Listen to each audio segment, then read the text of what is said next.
Me and Duke been trying to make that happen for a minute, bro. It's just like we have to travel to it. When we have to travel to a destination, it becomes like way more difficult to do. AMP Winter Olympics, y'all lazy, that's why.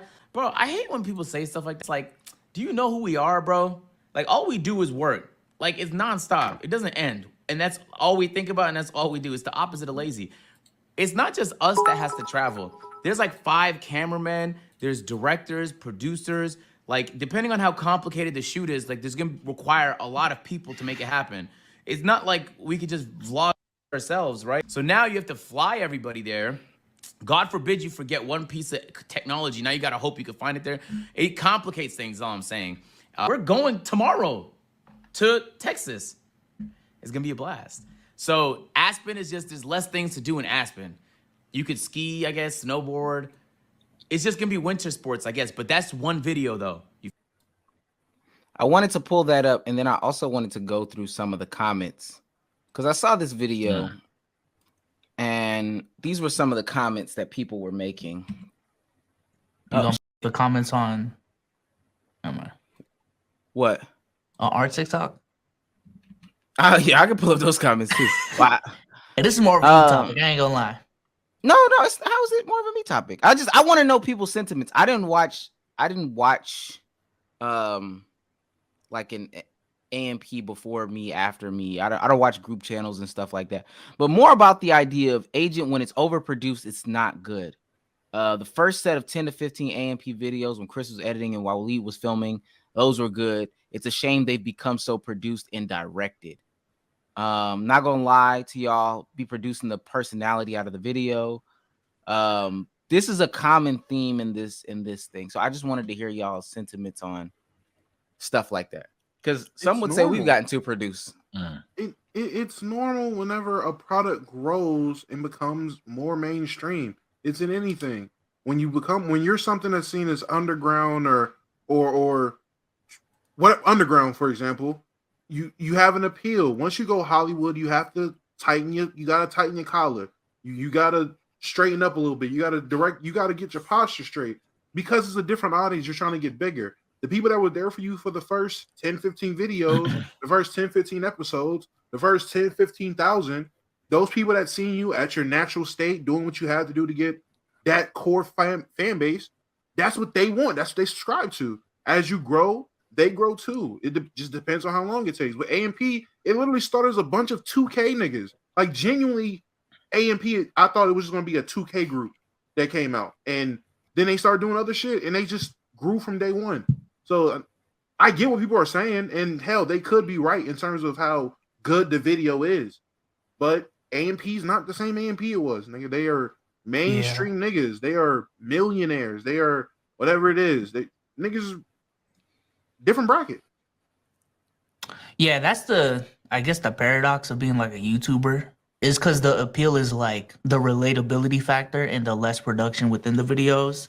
But then as you get a bigger budget, it's like, okay, let's try to, use that budget to make better videos. And oftentimes better videos means like higher production quality, so you can pull off like better things, bigger and better things.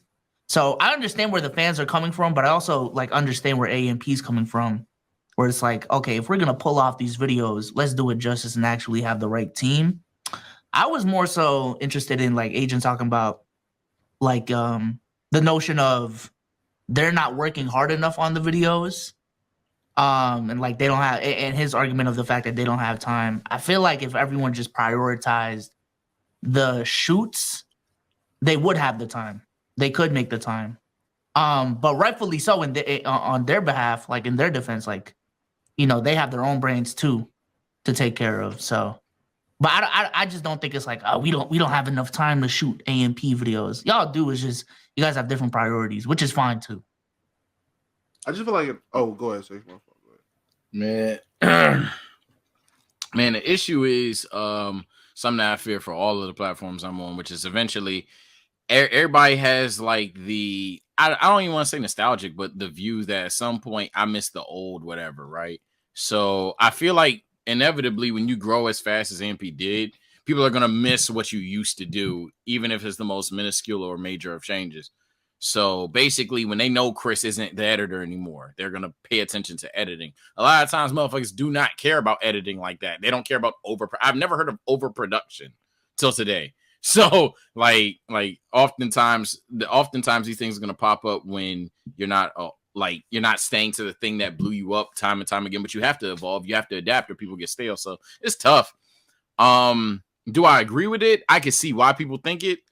I don't necessarily agree with it. I think it's just a matter of y'all.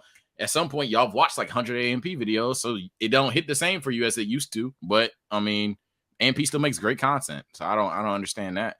And then in terms of what, go ahead. go ahead. In terms of what you was talking about, yeah, that definitely stood out to me as well, because I think people underestimate how much goes into making those kind of videos, especially with creators, no dick suck, but to that level, getting those motherfuckers to say, all right, fuck what I got planned today. This is what I'm doing. We're going to shoot this video, and then we're going to fly back home, and we're going to fly back here. I mean, they got a fucking crib.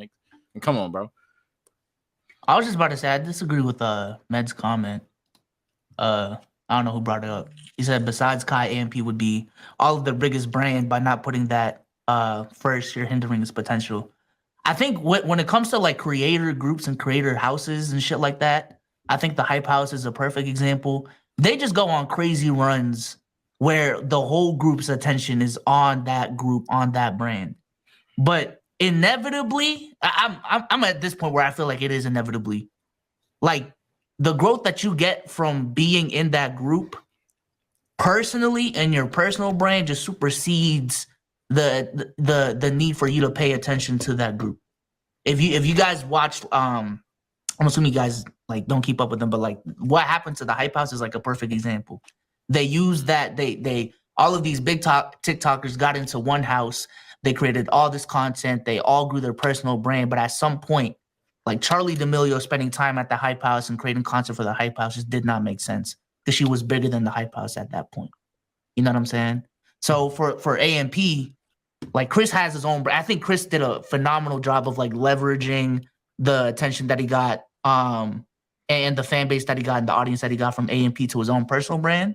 There's gonna get to a point where like Chris, it would be more beneficial for Chris to focus on his personal brand as opposed to working on AMP as a collective, if that makes sense.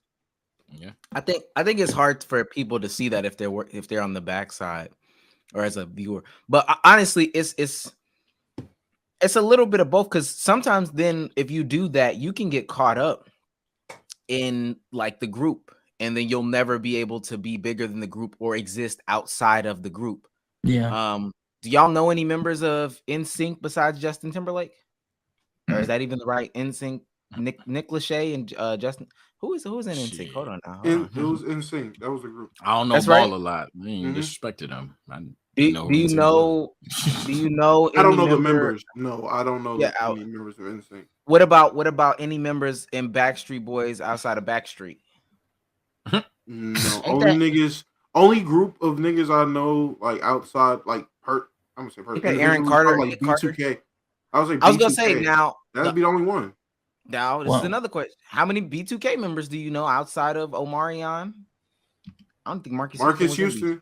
He wasn't in B2K, if I'm not mistaken. Was he in the man? I thought he was in B2K and he left. wasn't in B2K. He wasn't. I lied. I can't name more than one nigga then. Outside of Omarion, I thought I could name other niggas. I lied to myself. I just know him from fucking You Got Served. Damn. Carter House? Who? I wouldn't say that, but okay. 3-6 Mafia, I guess. I can't even name the niggas outside of Juicy J. That's crazy. Yeah, you're right. And same thing with like even like the Jackson 5. So it's tricky. It's tricky when you don't if you never prioritize your personal brand, because Jermaine Jackson had his own albums. Like he had his own albums. Some of the niggas from NSYNC and Backstreet Boys, they had their own albums, but you just never prioritize it at the right time. So, and when you prioritize one thing, you kind of let go of the other. I think like Sage said, there's nostalgia there as well. But also, I think things can be overproduced. I'm surprised that's your first time ever hearing that something can be overproduced. Yeah, it's my first time.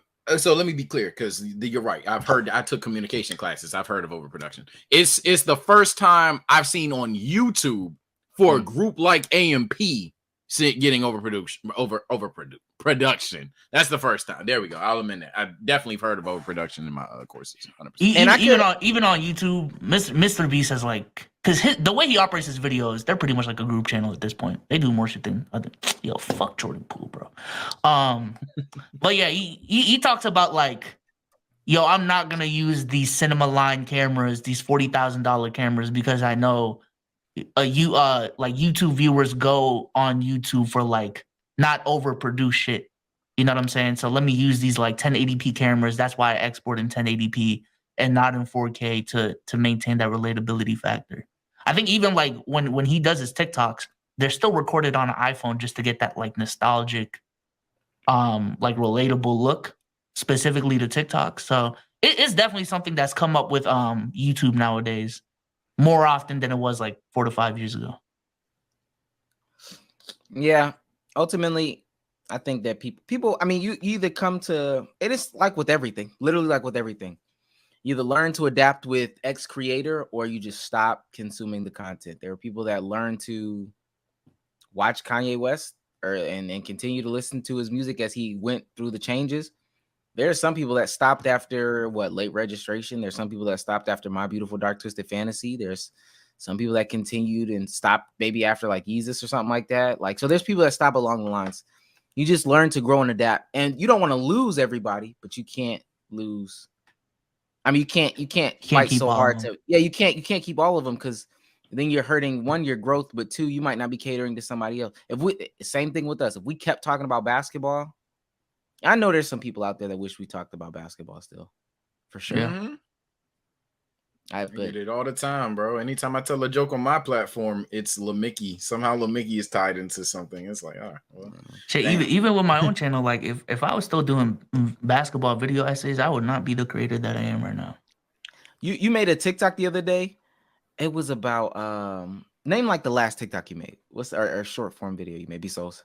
Oh, I was roasting motherfuckers with LED strips. So it was the LED strips one. Oh yeah. And one of the comments was literally, "You stop making basketball content," and I was like, "This is crazy." Yeah. Damn.